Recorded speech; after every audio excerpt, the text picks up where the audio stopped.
ભાજપ દ્વારા આગામી સમયમાં જે સ્થાનિક સ્વરાજ્યની ચૂંટણી આવવાની છે, સાથે ગુજરાતમાં જે મુદ્દાઓ ચાલી રહ્યા છે તેને લઈને ચિંતન શિબિરનું આયોજન કરવામાં આવ્યું।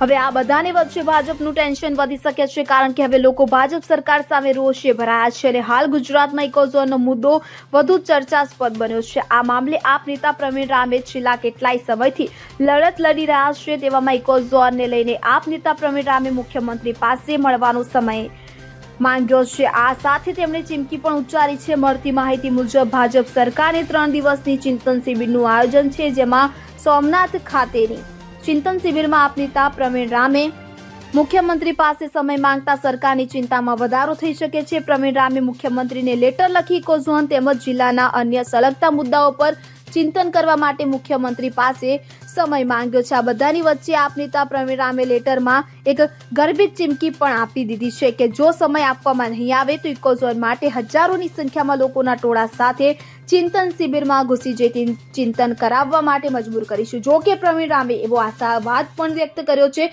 કે મુખ્યમંત્રી ચોક્કસથી સમય ફાળવશે જ, જેથી કરીને અમારે હજારોની સંખ્યામાં ચિંતન શિબિરમાં ઘૂસવાની ફરજ નહીં પડે। નમસ્કાર મિત્રો, 21, 22 અને 23 તારીખના રોજ સોમનાથ જિલ્લાની અંદર મુખ્યમંત્રી શ્રી, તમામ મંત્રીશ્રીઓ અને સમગ્ર ભાજપ સરકારનો 3 દિવસનો ચિંતન શિબિરનો કાર્યક્રમ છે। આ કાર્યક્રમનો મુખ્ય હેતુ છે કે ગુજરાતના સળગતા મુદ્દાઓ પર ચિંતન થાય। ત્યારે જે જિલ્લામાં આ કાર્યક્રમ ગોઠવવામાં આવ્યો છે એ જિલ્લાના 3 મહત્વના સળગતા મુદ્દાઓ છે। પહેલો મુદ્દો ખેડૂતોનો છે કે ઇકોઝોન રદ થાય।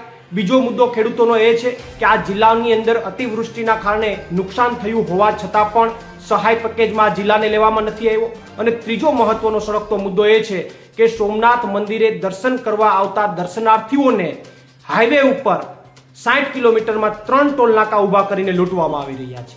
ત્યારે આ ચિંતન શિબિરનો હેતુ જો સિદ્ધ કરવો હોય તો આ જિલ્લાના 3 મુદ્દાઓ ઉપર ચિંતન થવું જોઈએ। અને એટલા માટે મેં પોતે માનનીય મુખ્યમંત્રી પાસે અને અન્ય 10 થી 15 આગેવાનો, ખેડૂત આગેવાનોને સાથે લઈ જઈ અને આ મુદ્દાઓ માટે, ઇકોઝોનના મુદ્દા અને અન્ય મુદ્દાઓ માટે ચિંતન થાય એ માટે સમય માંગ્યો છે।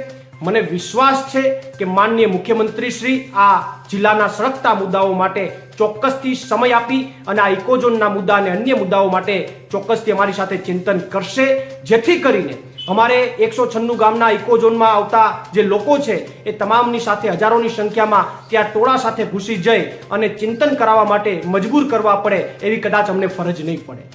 પ્રવીણ રામ, પ્રદેશ ફ્રન્ટલ અધ્યક્ષ, Aam Aadmi party. Bureau report CN24 news. હવે જુઓ દેશ દુનિયાની તમામ ખબરો તમારી આંગળીના ટેરવે। ઉઠાવો મોબાઈલ અને Google Play Store પરથી ડાઉનલોડ કરો અમારી CN24 ન્યૂઝ મોબાઈલ એપ।